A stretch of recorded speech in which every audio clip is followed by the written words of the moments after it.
యేసుని ప్రేమ ఛానల్ కి స్వాగతం. దయచేసి ఈ ఛానల్ ని లైక్ చేయండి. తెలుగు డైలీ ఆడియో బైబిల్ సమూయేలు మొదటి గ్రంథము మొదటి అధ్యాయము. ఎఫ్రాయిము మన్యమందు రామతయిం సోఫీము పట్టణపు వాడు ఒకడుండెను. అతని పేరు ఎల్కానా. అతడు ఎఫ్రాయిమీయుడైన సూపునకు పుట్టిన తోహు కుమారుడైన ఎలూహునకు జననమైన యెరోహోము కుమారుడు. అతనికి 2 భార్యలుండిరి. వారిలో ఒకదాని పేరు హన్నా, రెండవ దాని పేరు పెనిన్నా. పెనిన్నాకు పిల్లలు కలిగిరి గాని హన్నాకు పిల్లలు లేకపోయిరి. ఇతడు షిలోహునందున్న సైన్యములకధిపతియగు యెహోవాకు మ్రొక్కుటకును బలి అర్పించుటకును ఏటేటా తన పట్టణము విడిచి అచ్చటికి పోవుచుండెను. ఆ కాలమున ఏలీ యొక్క 2 కుమారులగు హోఫ్నీ ఫీనెహాసులు యెహోవాకు యాజకులుగా నుండిరి. ఎల్కానా తాను బలి అర్పణ చేసిన నాడు తన భార్యయగు పెనిన్నాకును దాని కుమారులకును కుమార్తెలకును పాళ్లు ఇచ్చుచూ వచ్చెను గాని హన్నా తనకు ప్రియముగానున్నందున ఆమెకు 2 పాళ్లు ఇచ్చుచూ వచ్చెను. యెహోవా ఆమెకు సంతు లేకుండా చేసెను. యెహోవా ఆమెకు సంతు లేకుండా చేసియున్న హేతువును బట్టి ఆమె వైరియగు పెనిన్నా ఆమెను విసికించుటకై ఆమెకు కోపము పుట్టించుచూ వచ్చెను. ఎల్కానా ఆమెకు ఏటేటా ఆ రీతిగా చేయుచూ నుండగా హన్నా యెహోవా మందిరమునకు పోవునప్పుడెల్లా అది ఆమెకు కోపము పుట్టించెను. గనుక ఆమె భోజనము చేయక ఏడ్చుచూ వచ్చెను. ఆమె పెనిమిటి అయిన ఎల్కానా, హన్నా, నీవెందుకు ఏడ్చుచున్నావు? నీవు భోజనము మానుట ఎలా? నీకు మనోవిచారమెందుకు కలిగినది? 10 మంది కుమారుల కంటే నేను నీకు విశేషమైన వాడను కానా అని ఆమెతో చెప్పుచూ వచ్చెను. వారు షిలోహులో అన్నపానములు పుచ్చుకొనిన తరువాత హన్నా లేచి యాజకుడైన ఏలీ మందిర స్తంభము దగ్గరనున్న ఆసనము మీద కూర్చునియుండగా బహు దుఃఖాక్రాంతురాలై వచ్చి యెహోవా సన్నిధిని ప్రార్థన చేయుచు బహుగా ఏడ్చుచు, సైన్యములకధిపతియగు యెహోవా, నీ సేవకురాలనైన నాకు కలిగియున్న శ్రమను చూచి నీ సేవకురాలనైన నన్ను మరువక జ్ఞాపకము చేసుకొని నీ సేవకురాలనైన నాకు మగపిల్లను దయచేసిన ఎడల వాని తలమీదికి క్షౌరపు కత్తి ఎన్నటికీ రానియక వాడు బ్రతుకు దినములన్నిటినూ నేను వానిని యెహోవా వగు నీకు అప్పగింతునని మ్రొక్కుబడి చేసుకొనెను. ఆమె యెహోవా సన్నిధిని ప్రార్థన చేయుచుండగా ఏలీ ఆమె నోరు కనిపెట్టుచుండెను. ఎలయనగా హన్నా తన మనస్సులోనే చెప్పుకొనుచుండెను. ఆమె పెదవులు మాత్రము కదులుచుండి ఆమె స్వరము వినబడకయుండెను. గనుక ఏలీ ఆమె మత్తురాలై ఉన్నదనుకొని, ఎంతవరకు నీవు మత్తురాలవై యుందువు? నీవు ద్రాక్షరసమును నీ యొద్ద నుండి తీసివేయమని చెప్పగా హన్నా, అది కాదు నా ఏలినవాడా, నేను మనోదుఃఖము గలదాన్నై యున్నాను. నేను ద్రాక్షరసమునైనను మద్యమునైనను పానము చేయలేదు గాని నా ఆత్మను యెహోవా సన్నిధిని కుమ్మరించుకొనుచున్నాను. నీ సేవకురాలైన నన్ను పనికిమాలిన దానిగా ఎంచవద్దు. అత్యంతమైన కోప కారణమును బట్టి బహుగా నిట్టూర్పులు విడుచుచు నాలో నేను దీని చెప్పుకొనుచుంటినెను. అంతట ఏలీ, నీవు క్షేమముగా వెళ్ళుము. ఇశ్రాయేలు దేవునితో నీవు చేసుకొనిన మనవిని ఆయన దయచేయునుగాక అని ఆమెతో చెప్పగా ఆమె అతనితో, నీ సేవకురాలనైన నేను నీ దృష్టికి కృపనొందుదునుగాక అనెను. తరువాత ఆ స్త్రీ తన దారిని వెళ్లిపోయి భోజనము చేయుచు నాట నుండి దుఃఖముఖిగా నుండుట మానెను. తరువాత వారు ఉదయమందు వేగిరమే లేచి యెహోవాకు మ్రొక్కి తిరిగి రామాలోని తమ ఇంటికి వచ్చిరి. అంతట ఎల్కానా తన భార్యయగు హన్నాను కూడెను. యెహోవా ఆమెను జ్ఞాపకము చేసుకొనెను. గనుక హన్నా గర్భము ధరించి దినములు నిండినప్పుడు ఒక కుమారుని కని, నేను యెహోవాకు మ్రొక్కుకొని వీనిని అడిగితిననుకొని వానికి సమూయేలను పేరు పెట్టెను. ఎల్కానాయును అతని ఇంటి వారందరూ యెహోవాకు ఏటేటా అర్పించు బలి నర్పించుటకును మ్రొక్కుబడిని చెల్లించుటకును పోయిరి. అయితే హన్నా, బిడ్డ పాలు విడుచు వరకు నేను రాను, వాడు యెహోవా సన్నిధిని అగుపడి తిరిగి రాక అక్కడనే ఉండునట్లుగా నేను వాని తీసుకుని వత్తునని తన పెనిమిటితో చెప్పి వెళ్ళకయుండెను. కాబట్టి ఆమె పెనిమిటి అయిన ఎల్కానా, నీ దృష్టికి ఏది మంచిదో అది చేయుము, నీవు వానికి పాలు మాన్పించు వరకు నిలిచియుండుము, యెహోవా తన వాక్యమును స్థిరపరచునుగాక అని ఆమెతో అనెను. కాగా ఆమె అక్కడనే యుండి తన కుమారునికి పాలు మాన్పించు వరకు అతని పెంచుచుండెను. పాలు మాన్పించిన తరువాత అతడు ఇంకా చిన్నవాడై ఉండగా ఆమె ఆ బాలుని ఎత్తుకొని 3 కోడెలను, తూమెడు పిండిని, ద్రాక్షరసపు తిత్తిని తీసుకొని షిలోహులోని మందిరమునకు వచ్చెను. వారు ఒక కోడెను వధించి పిల్లవానిని ఏలీ యొద్దకు తీసుకొని వచ్చినప్పుడు ఆమె అతనితో ఇట్లనెను, నా ఏలినవాడా, నా ఏలినవాని ప్రాణము తోడు, నీ యొద్ద నిలిచి యెహోవాను ప్రార్థన చేసిన స్త్రీని నేనే. ఈ బిడ్డను దయచేయమని యెహోవాతో నేను చేసిన మనవిని ఆయన నాకనుగ్రహించెను. కాబట్టి నేను ఆ బిడ్డను యెహోవాకు ప్రతిష్ఠించుచున్నాను. తాను బ్రతుకు దినములన్నిటినూ వాడు యెహోవాకు ప్రతిష్ఠితుడని చెప్పెను. అప్పుడు వాడు యెహోవాకు అక్కడనే మ్రొక్కెను. సమూయేలు మొదటి గ్రంథము 2వ అధ్యాయము. మరియు హన్నా విజ్ఞాపన చేసి ఇలాగనెను, నా హృదయము యెహోవాయందు సంతోషించుచున్నది, యెహోవాయందు నాకు మహాబలము కలిగెను. నీ వలని రక్షణను బట్టి సంతోషించుచున్నాను. నా విరోధుల మీద నేను అతిశయపడిదను. యెహోవా వంటి పరిశుద్ధ దేవుడు ఒకడునూ లేడు, నీవు తప్ప మరి ఏ దేవుడునూ లేడు. మన దేవుని వంటి ఆశ్రయదుర్గమేదియూ లేదు. యెహోవా అనంత జ్ఞానియగు దేవుడు, ఆయనే క్రియలను పరీక్షించువాడు. ఇకను అంత గర్వముగా మాట్లాడుకుడి, గర్వపు మాటలు మీ నోట రానియకుడి. ప్రఖ్యాతి నొందిన విలుకాండ్రు ఓడిపోవుదురు, తొట్టిల్లిన వారు బలము ధరించుదురు. తృప్తిగా భుజించిన వారు అన్నము కావలెనని కూలికి పోవుదురు. ఆకలి గొనిన వారు ఆకలి తీరా తిందురు. గొడ్రాలు 7 పిల్లలను కనును, అనేకమైన పిల్లలను కనినది కృశించిపోవును. జనులను సజీవులనుగాను మృతులనుగాను చేయువాడు యెహోవాయే. పాతాళమునకు పంపుచు అందులో నుండి రప్పించుచుండువాడు ఆయనే. యెహోవా దారిద్ర్యమును ఐశ్వర్యమును కలుగచేయువాడు, కృంగజేయువాడును లేవనెత్తువాడును ఆయనే. దరిద్రులను అధికారులతో కూర్చుండబెట్టుటకును మహిమగల సింహాసనమును స్వతంత్రింపచేయుటకును వారిని మంటిలో నుండి ఎత్తువాడు ఆయనే. లేమిగలవారిని పెంటకుప్ప మీద నుండి లేవనెత్తువాడు ఆయనే. భూమి యొక్క స్తంభములు యెహోవా వశము, లోకమును వాటి మీద ఆయన నిలిపియున్నాడు. తన భక్తుల పాదములు తొట్టిల్లకుండా ఆయన వారిని కాపాడును. దుర్మార్గులు అంధకారమందు మాటు మణుగుదురు, బలముచేత ఎవడునూ జయమునొందడు. యెహోవాతో వాదించువారు నాశనమగుదురు. పరమండలములో నుండి ఆయన వారిపైన ఇరుమువలే గర్జించును. లోకపు సరిహద్దులలో నుండి వారికి ఆయన తీర్పు తీర్చును. తాను నియమించిన రాజునకు ఆయన బలమిచ్చును. తాను అభిషేకించిన వానికి అధిక బలము కలుగుచేయును. తరువాత ఎల్కానా రామాలోని తన ఇంటికి వెళ్లిపోయెను. అయితే ఆ బాలుడు యాజకుడైన ఏలీ ఎదుట యెహోవాకు పరిచర్య చేయుచుండెను. ఏలీ కుమారులు యెహోవాను ఎరుగని వారై మిక్కిలి దుర్మార్గులయ్యుండిరి. జనుల విషయమై యాజకులు చేయుచూ వచ్చిన పని ఏమనగా, ఎవడైనా బలిపశువును వధించిన మీదట మాంసము ఉడుకుచుండగా యాజకుని వారు 3 ముండ్లు గల కొంకిని తీసుకుని వచ్చి బొరుసులో గాని తపేలలో గాని గోనలో గాని కుండలో గాని అది గుర్చినప్పుడు ఆ కొంకిచేత బయటకు వచ్చినదంతయు యాజకుడు తన కొరకు తీసుకొనును. షిలోహుకు వచ్చు ఇశ్రాయేలీలందరికిని వీరు ఈలాగున చేయుచూ వచ్చిరి.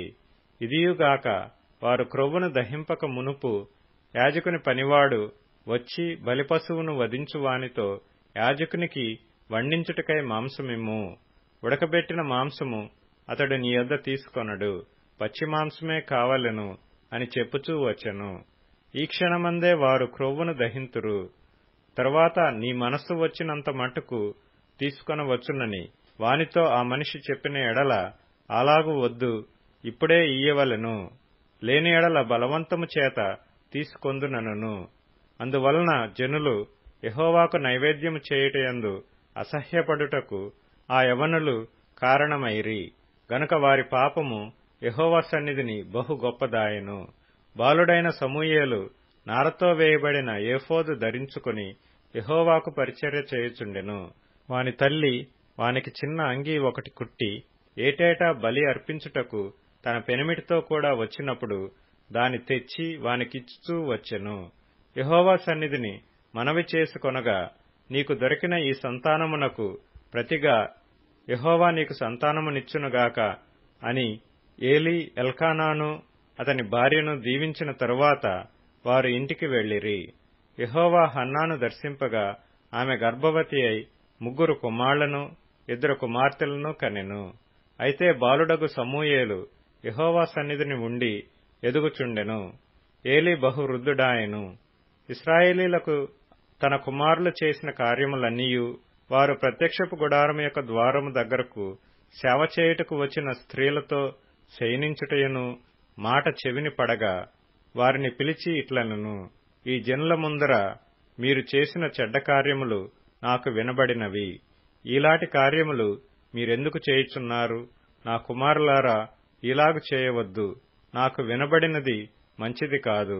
యెహోవా జనులను మీరు అతిక్రమింప చేయుచున్నారు. నరునికి నరుడు తప్పు చేసిన ఎడల దేవుడు విమర్శ చేయును గాని, ఎవరైనా యెహోవా విషయంలో పాపము చేసిన ఎడల వాని కొరకు ఎవడు విజ్ఞాపన చేయును అనెను. అయితే యెహోవా వారిని చంపదలచియుండెను గనుక వారు తమ తండ్రి యొక్క మొరను వినకపోయిరి.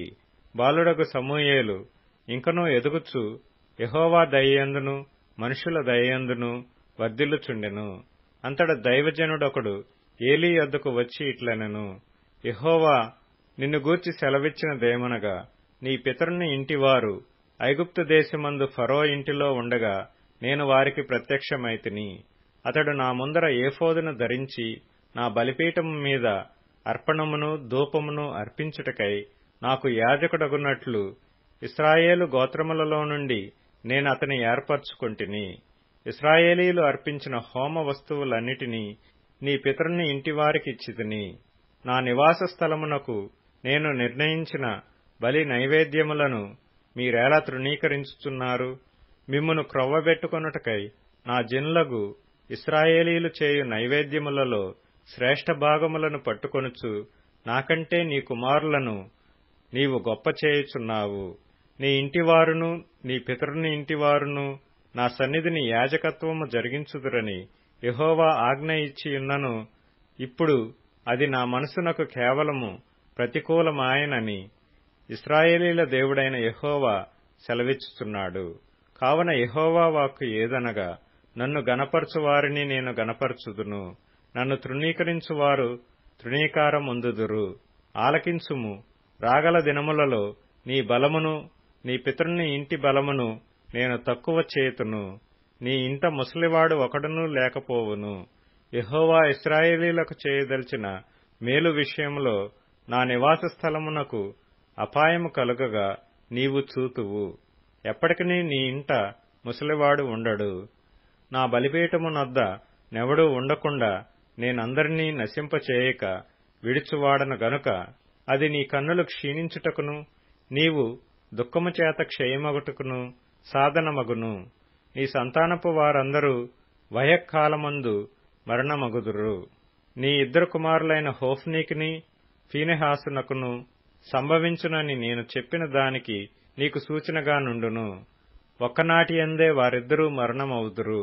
తరువాత నమ్మకమైన ఒక యాజకుని నేను నియమింతును. అతడు నా యోచనను బట్టి నాకనుకూలముగా యాజకత్వము జరిగించును. అతనికి నేను నమ్మకమైన సంతానము పుట్టింతును. అతడు నా అభిషిక్తుని సన్నిధిని ఎప్పటికినీ యాజకత్వము జరిగించును. అయితే నీ ఇంటివారిలో శేషించిన వారు ఒక వెండి రోకనైనను రొట్టె ముక్కనైనను సంపాదించుకొనవలెనని అతని యొద్దకు వచ్చి దండము పెట్టి, నేను రొట్టె ముక్క తిన్నున్నట్లుగా దయచేసి యాజకుల ఉద్యోగములలో ఒకదానియందు నన్ను ఉంచుమని అతని వేడుకొందురు. సమూయేలు మొదటి గ్రంథము 3వ అధ్యాయము. బాలుడైన సమూయేలు ఏలీ ఎదుట యెహోవాకు పరిచర్య చేయుచుండెను. ఆ దినములలో యెహోవా వాక్కు ప్రత్యక్షమగుట అరుదు, ప్రత్యక్షము తరచుగా తటస్థించుటలేదు. ఆ కాలమందు ఏలీ కన్నులు మందదృష్టి గలవైనందున అతడు చూడలేక తన స్థలమందు పండుకొని ఉండగాను, దీపము ఆరిపోక మునుపు సమూయేలు దేవుని మందసమున్న యెహోవా మందిరములో పండుకొని ఉండగాను యెహోవా సమూయేలును పిలిచెను. అతడు చిత్తమండి నేనున్నానని చెప్పి ఏలీ దగ్గరకు పోయి, నీవు నన్ను పిలిచితివి గదా, నేను వచ్చినానెను. అతడు నేను పిలవలేదు, పోయి పండుకొమ్మని చెప్పగా అతడు పోయి పండుకొనెను. యెహోవా మరల సమూయేలును పిలవగా సమూయేలు లేచి ఏలీ యొద్దకు పోయి, చిత్తము నీవు నన్ను పిలిచితివి గనుక వచ్చితినెను. అయితే అతడు, నా కుమారుడా, నేను నిన్ను పిలవలేదు, పోయి పండుకొమ్మనెను. సమూయేలు అప్పటికి యెహోవాను ఎరుగకుండెను. యెహోవా వాక్కు అతనికి ఇంక ప్రత్యక్షము కాలేదు. యెహోవా మూడవ మారు సమూయేలును పిలవగా అతడు లేచి ఏలీ దగ్గరకు పోయి, చిత్తము నీవు నన్ను పిలిచితివే, ఇదిగో వచ్చితిననగా ఏలీ యెహోవా ఆ బాలుని పిలిచినని గ్రహించి, నీవు పోయి పండుకొమ్ము, ఎవరైనా నిన్ను పిలిచిన ఎడల యెహోవా నీ దాసుడు ఆలకించుచున్నాడు, ఆజ్ఞ నిమ్మని చెప్పుమని సమూయేలుతో అనగా సమూయేలు పోయి తన స్థలమందు పండుకొనెను. తరువాత యెహోవా ప్రత్యక్షమై నిలిచి ఆ రీతిగా సమూయేలు సమూయేలు అని పిలవగా సమూయేలు, నీ దాసుడు ఆలకించుచున్నాడు, ఆజ్ఞ ఇమ్మనెను. అంతటా యెహోవా సమూయేలుతో ఇలాగు సెలవిచ్చెను, ఇశ్రాయేలులో నేనొక కార్యము చేయబోచున్నాను, దానిని వినువారందరికీ చెవులు గింగురుమనను. ఆ దినమున ఏలీ యొక్క ఇంటివారిని గురించి నేను చెప్పినదంతయు వారి మీదికి రప్పింతును, దాని చేయ మొదలుపెట్టి దాని ముగింతును. తన కుమారులు తమను తాము శాపగ్రస్తులుగా చేసుకొనుచున్నారని తానెరిగియు వారిని అడ్డగించలేదు గనుక అతని ఇంటికి నిత్యమైన శిక్ష విధింతునని నేను అతనికి తెలియజేయుచున్నాను.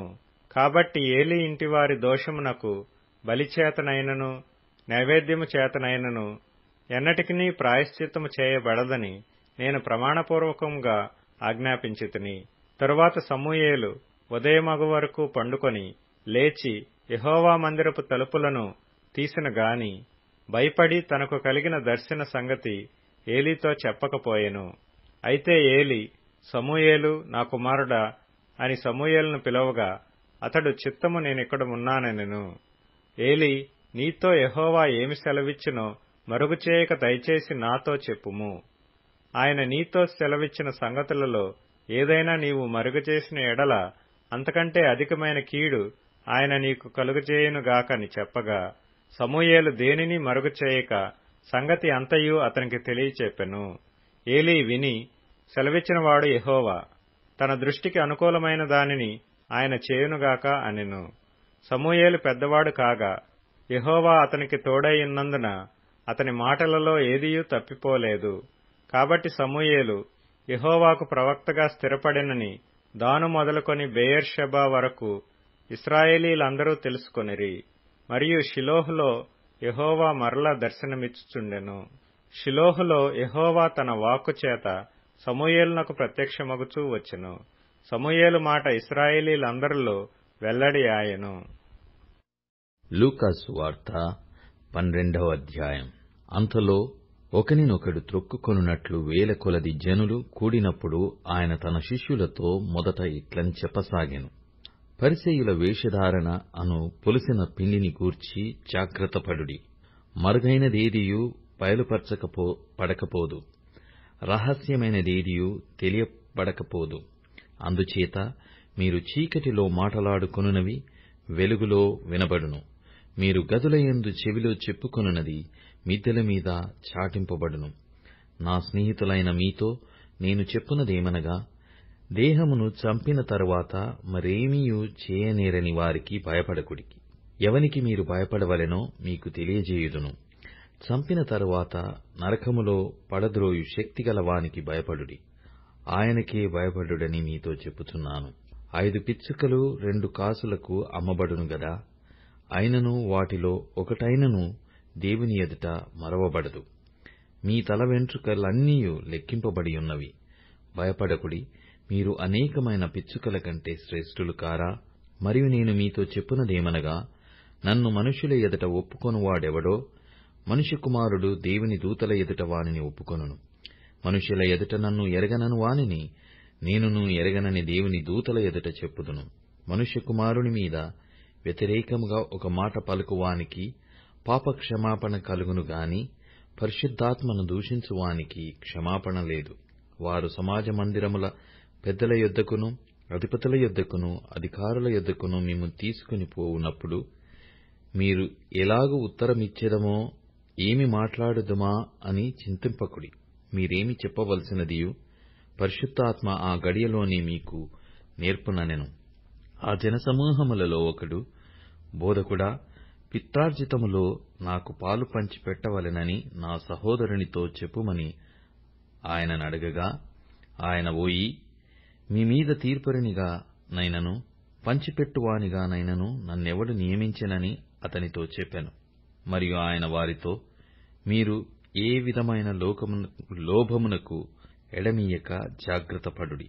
ఒకని కలిమి విస్తరించుట వాని జీవమునకు మూలము కాదనెను. మరియు ఆయన వారితో ఈ ఉపమానము చెప్పెను. ఒక ధనవంతుని భూమి సమృద్ధిగా పండెను. అప్పుడతడు, నా పంట సమకూర్చుకొనుటకు నాకు స్థలము చాలదు గనుక నేనేమి చేతునని తనలో తాను ఆలోచించుకుని, నేనిలాగు చేతును, నా కొట్లు విప్పి వాటి కంటే గొప్ప వాటిని కట్టించి అందులో నా ధాన్యమంతటిని నా ఆస్తిని సమకూర్చుకొని నా ప్రాణముతో, ప్రాణమా, అనేక సంవత్సరములకు విస్తారమైన ఆస్తి నీకు సమకూర్చబడియున్నది, సుఖించుము, తినుము, త్రాగుము, సంతోషించుమని చెప్పుకొందునను అనుకొనెను. అయితే దేవుడు, వెరివాడా, ఈ రాత్రి నీ ప్రాణము నడుగుచున్నాను, నీవు సిద్ధపరిచినవి ఎవని వగునని అతనితో చెప్పెను. దేవుని ఎడల ధనవంతుడు కాక తన కొరకే సమకూర్చుకొనువాడు అలాగుననే యుండునని చెప్పెను. అంతటా ఆయన తన శిష్యులతో ఇట్లనెను, ఈ హేతువు చేత మీరు ఏమి తిందుమో అని మీ ప్రాణమును గూర్చి అయినను, ఏమి ధరించుకొందుమో అని మీ దేహమును గూర్చి అయినను చింతింపకుడి. ఆహారము కంటే ప్రాణమును, వస్త్రము కంటే దేహమును గొప్పవి కావా? కాకుల సంగతి విచారించి చూడుడి. అవి విత్తవు, కోయవు, వాటికి గరిసె లేదు, కొట్టు లేదు, అయినను దేవుడు వాటిని పోషించుచున్నాడు. మీరు పక్షుల కంటే ఎంతో శ్రేష్ఠులు. మరియు మీలో ఎవడు చింతించుట వలన తన ఎత్తును మూరెడెక్కువ చేసుకొనగలడు? కాబట్టి అన్నింటికంటే తక్కువైనవి మీ చేత కాకపోతే తక్కిన వాటిని గూర్చి మీరు చింతింపనేలా? పువ్వులేలాగు ఎదుగుచున్నవో ఆలోచించుడి. అవి కష్టపడవు, వడకవు, అయినను తన సమస్త వైభవముతో కూడిన సొలొమోను సైతము వీటిలో ఒకదాని వలెనైనా అలంకరింపబడలేదని మీతో చెప్పుచున్నాను. నేడు పొలములో ఉండి రేపు పోయిలో వేయబడు అడవి గడ్డిని దేవుడిలాగు అలంకరించిన ఎడల, అల్ప విశ్వాసులారా, మీకు మరి ఎంత నిశ్చయముగా వస్త్రములనిచ్చును? ఏమి తిందుమో, ఏమి త్రాగుదుమో అని విచారింపకుడి, అనుమానము కలిగి ఉండకుడి. ఈ లోకపు జనులు వీటినన్నిటినీ వెతుకుదురు. ఇవి మీకు కావలసియున్నవని మీ తండ్రికి తెలియను. మీరైతే ఆయన రాజ్యమును వెదుకుడి, దానితో కూడా ఇవి మీకు అనుగ్రహింపబడును. చిన్న మందా, భయపడకుడి. మీకు రాజ్యము అనుగ్రహించుటకు మీ తండ్రికి ఇష్టమైయున్నది. మీకు కావలసిన వాటిని అమ్మి ధర్మము చేయుడి. పాతగిలని సంచులను, పరలోకమందు అక్షయమైన ధనమును సంపాదించుకొనుడి. అక్కడికి దొంగరాడు, చిమెట కొట్టదు. మీ ధనమెక్కడ ఉండునో అక్కడనే మీ హృదయము ఉండును. దయచేసి ఈ ఛానల్ని లైక్ చేయండి, షేర్ చేయండి, సబ్స్క్రైబ్ చేయండి.